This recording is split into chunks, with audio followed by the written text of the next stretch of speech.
Issue ಆದ ನಂತರದಲ್ಲಿ ಅವ್ರಿಗೆ ಥ್ರೆಟ್ ಕಾಲ್ಗಳು ಜಾಸ್ತಿ ಬರ್ತಾ ಇದೆಯಂತೆ. ಮಿನಿಸ್ಟರ್ ಈ ರೀತಿಯಾಗಿ ಒಂದು ಟ್ವೀಟ್ ಮಾಡ್ತಾರೆ ಅಂತ ಏನಾಗ್ತಾ ಇದೆ? ಅಲ್ಲ ನೋಡಿ, ಅರ್ಥ ಏನಂದ್ರೆ ಅದೇನೋ ಅವ್ರಿಗೇನು ಥ್ರೆಟ್ ಬಂದಿದೆ, ಅವ್ರು ಹೇಳಿದ್ದಾರೆ. ದಟ್ ಇಸ್ ವಾಟ್ ಈಗ he has told the truth.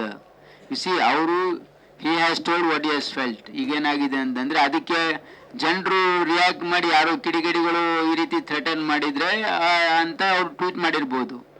But ಏನಾಗಿದೆ ಇಲ್ಲಿ ನಮ್ಮ ರಾಜ್ಯದಲ್ಲಿ ಮತ್ತು ವಿಶೇಷವಾಗಿ ನಮ್ಮ ದೇಶದಲ್ಲಿ ಯಾವಾಗಿಂದ ಮೋದಿ ಸರ್ಕಾರ ಬಂದಿದೆ ಈ ರೀತಿ ಫ್ರಿಂಜ್ ಎಲಿಮೆಂಟ್ಸಿಗೆ ಪ್ರೋತ್ಸಾಹ ಸಿಗ್ತಾ ಇದೆ ಅಂತಕ್ಕಂಥದ್ದು ಜನರಲ್ಲಿ ಭಾವನೆ ಇದೆ.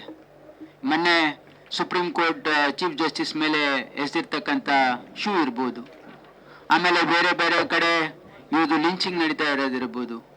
ಈ ರೀತಿ ವೈಲೆನ್ಸು, ಈ ರೀತಿ ಫ್ರಿಂಜ್ ಎಲಿಮೆಂಟ್ಸಿಗೆ ಒಂದೇನೋ ಬಲ ಬಂದಿದೆ ಅಂತಕ್ಕಂಥ ಒಂದು ವಾತಾವರಣ ದೇಶದಲ್ಲಿ ಸೃಷ್ಟಿಯಾಗಿರ್ತಕ್ಕಂಥದ್ದು ಇದು ಇತ್ತೀಚಿನ ದಿನಗಳಲ್ಲಿ 2014 ನಂತರ.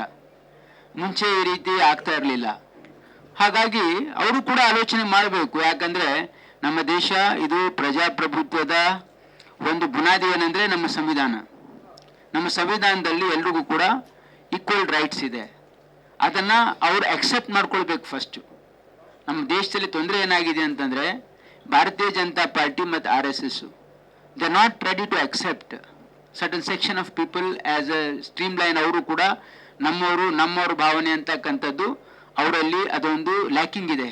ಹಾಗಾಗಿ ಈ ರೀತಿ ಎಲ್ಲ ಘಟನೆಗಳು ನಡೀತಾ ಇದೆ.